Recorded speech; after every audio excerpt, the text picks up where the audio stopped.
Town Council approves the DPW's proposed fiscal 2013 operating budget, changes for a charter school, and learn more about pay-as-you-throw on this episode of Barnstable Today. It's Monday, June 11th, 2012. I'm Sarah Colvin.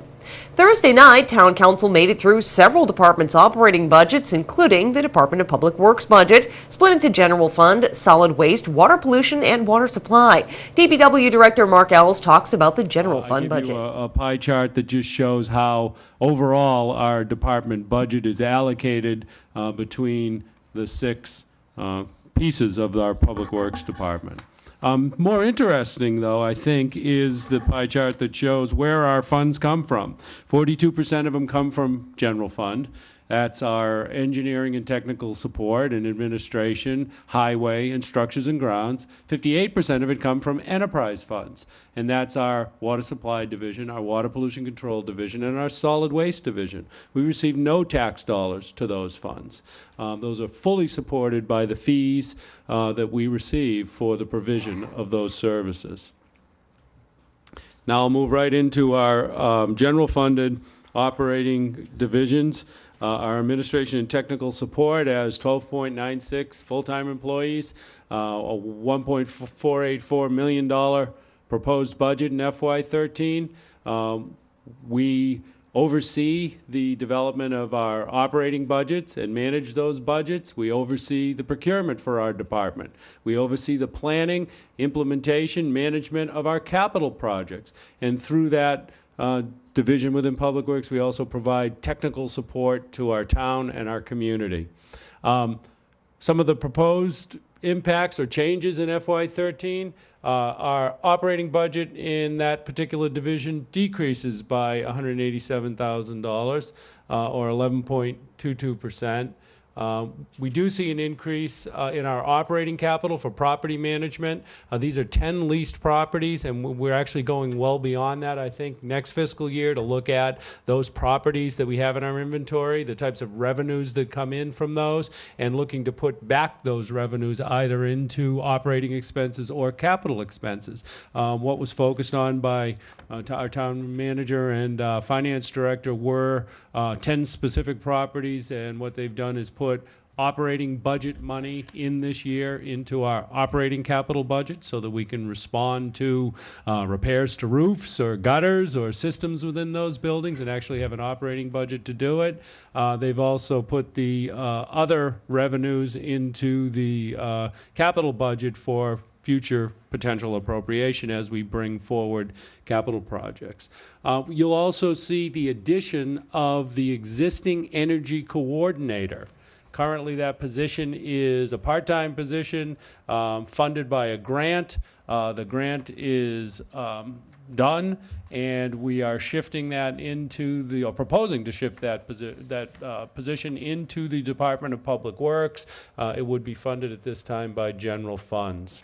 Some of the accomplishments of our department, certainly our public roads program, we're well underway there. The staff that's behind me and certainly back in the office works on that. We've seen a substantial decrease, as I stated during our capital improvement project hearings, that we've seen a substantial decrease in the number of complaints, especially significant complaints that we receive on our public roads and our public drainage systems. We're keeping up with what we want to achieve with our pavement index relative to the condition of the pavement surfaces on our public roads. And so we feel very positive about that program and look forward to moving forward with it. We have many stormwater mitigation projects in the process, certainly focused on the environment and focused on compliance with NSPDS permitting. We want to make sure that we are appropriately and with best management practices disposing of our stormwater runoff. We've been active with historic renovations across our community, and we've just received additional funding to continue with that, and we appreciate that. That's in our vertical construction section under our Administration and Technical Support Division. Certainly continuing on Barnstable Harbor and East Bay dredge projects are critical. We're very active there, as well as our energy efficiency. The council approved those budgets. Council will tackle more budget items when it meets again on June 21st. Of course, you can view the entire proposed fiscal 2013 operating budget online at town.barnstable.ma.us. The Barnstable Horace Mann Charter School, a school in Marston's Mills for 4th and 5th graders, will become a part of the Barnstable school system by the end of the month.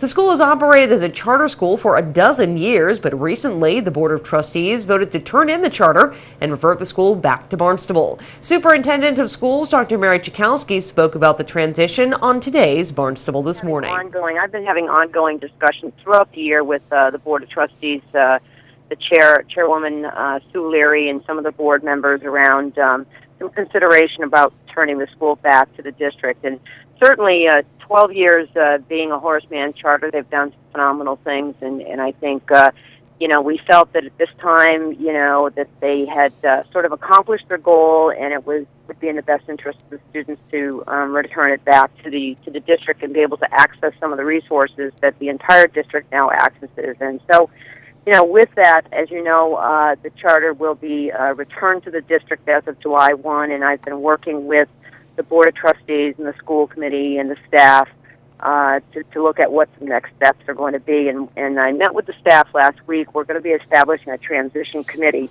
that would be comprised of Horace Mann staff and administrators. We will have an administrative team, as you know. On that team, we'll probably be looking at our Director of Special Education, our Superintendent, Director of IT, our Director of Student Services, as well as our Deputy Director of Finance. And so what will happen during the summer is I'll be meeting with this transition committee. In addition, I'll be soliciting some written feedback from parents and the community. Dr. Chikowski says she's hoping for suggestions from students, parents, and staff to rename the school. Barnstable will be in charge of the school by month's end.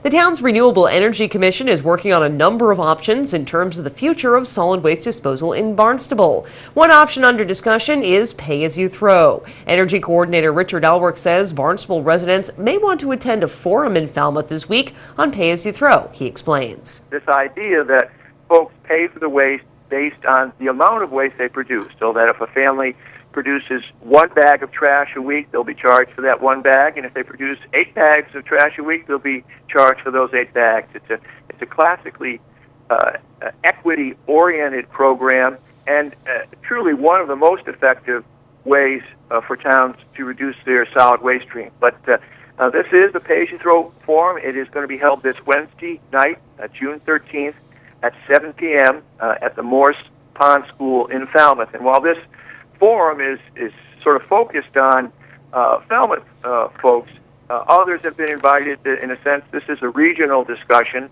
and they're going to be talking about all of the different implications for pay-as-you-throw, particularly from a curbside perspective. And as you'll remember, the Renewable Energy Commission has essentially made 2 recommendations. One, a first-order priority recommendation is that the town go to a townwide curbside pay-as-you-throw program, and if for whatever reason the elected officials, the town councilors, are not comfortable with that, for whatever reason, then the second priority recommendation is that we at least choose to do a pay-as-you-throw program at our transfer station. That forum is taking place on Wednesday, June 13th at 7 p.m. at the Morse Pond School in Falmouth. With Barnstable Today, I'm Sarah Colvin.